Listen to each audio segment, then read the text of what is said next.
এরপর আমরা 6 দাগের এমসিকিউটি নিয়ে আলোচনা করব। P of E equal to 1/3, P of F equal to 1/4 এবং P of E intersection F equal to 1/6 হলে P of E complement union F equal to কত হবে আমাদের নির্ণয় করতে হবে। অ্যান্সার, আমাদের নির্ণয় করতে বলেছে P of E complement union F equal to আমরা কি লিখতে পারবো। দেখো, আমরা যদি ব্র্যাকেটের এই ভেতর থেকে কমপ্লিমেন্টটিকে ব্র্যাকেটের বাইরে বার করি তাহলে কি হবে। তাহলে আমি প্রথমে লিখে ফেলছি পি অফ দিয়ে ফার্স্ট ব্র্যাকেটটা দিলাম, দিয়ে বাইরে আমি কমপ্লিমেন্ট লিখলাম। তোমরা মনে রাখবে, যদি কোনো কমপ্লিমেন্টকে ব্র্যাকেটের ভেতর থেকে বাইরে অথবা ব্র্যাকেটের বাইরে থেকে ভেতরে প্রবেশ করানো হয় তাহলে উভয় ক্ষেত্রে একই নিয়ম প্রযোজ্য। কি নিয়ম হবে সেটা আমরা এখন জেনে নিই।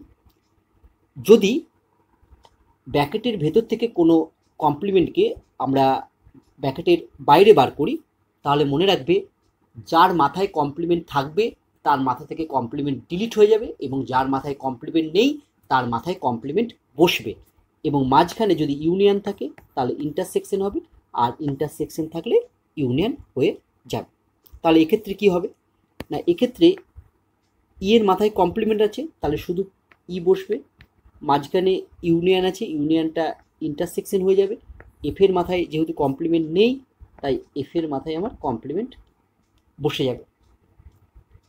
একই নিয়ম প্রযোজ্য হবে যদি এই কমপ্লিমেন্টটিকে অর্থাৎ বাইরের কমপ্লিমেন্টটিকে অর্থাৎ ব্র্যাকেটের বাইরে যে কমপ্লিমেন্ট আছে সেটাকে যদি ভেতরে প্রবেশ করে তাহলে একই নিয়ম হবে। আবার দেখো, আমরা জানি যে P of A complement equal to 1 minus P of এ।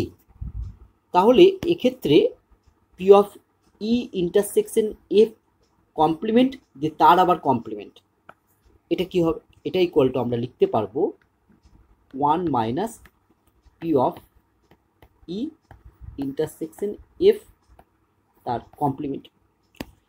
এবার আমরা P of E intersection F তার কমপ্লিমেন্ট এটার পরিবর্তে কি লিখতে পারবো সেটা দেখি। এরপর আমরা একটি ভেন চিত্র অঙ্কন করব। আমি প্রথমে একটি ইউনিভার্সাল সেট এস অঙ্কন করলাম যেটা রেড কালারের।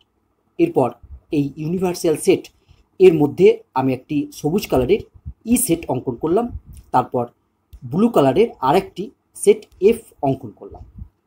এবার আমি দেখো এই সেট দুটির কিছুটা অংশকে আমি সবুজ কালার করলাম এবং আর কিছুটা অংশকে আমি লাল হলুদ কালার করলাম। সবুজ কালারের যে অংশটা সেই অংশটার নাম হচ্ছে দেখো ই মাইনাস এফ, অর্থাৎ ই থেকে যদি এফকে আমি বাদ দিয়ে দিই তাহলে সবুজ কালারের অংশটা পাবো। ই মাইনাস এফ ইকুয়াল টু আমরা জানি ই ইন্টারসেকশন এফ তার কমপ্লিমেন্ট। আর লাল হলুদ যুক্ত যে অংশটা সেটা দেখো ই সেটের অংশ আবার এফ সেটের অংশ, তাই এই অংশটির নাম হচ্ছে ই ইন্টারসেকশন এফ।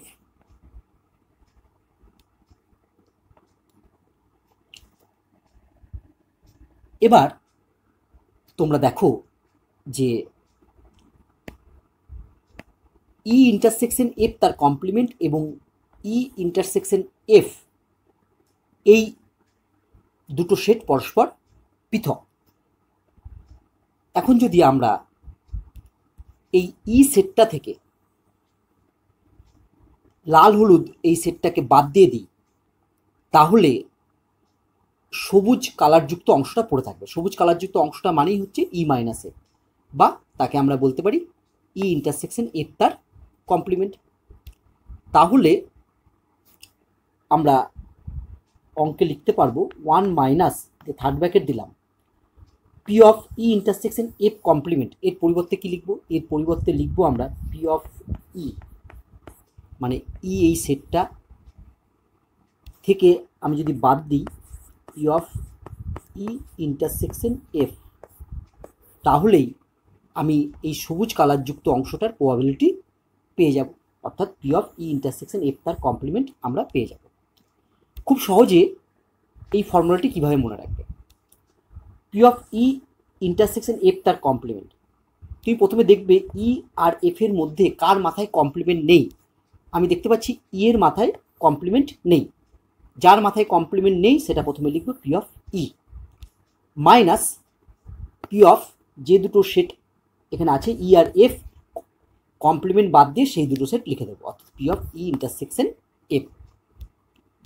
এবার আমরা এদের মানগুলো এখানে বসিয়ে দিই, তাহলেই আমার উত্তর হয়ে যাবে। 1 মাইনাস পি অফ ই এর ভ্যালু হচ্ছে 1/3 minus P of E intersection F এর ভ্যালু হচ্ছে 1/6 ইকুয়াল টু 1 মাইনাস, এটা যদি আমি ক্যালকুলেশন করি তাহলে দেখবে আমরা পাবো হচ্ছে 1/6। 1 মাইনাস 1/6 মানেই হচ্ছে 5/6। তাহলে আমার অ্যান্সার কোনটি হবে? অ্যান্সার হবে দেখো এ 5/6।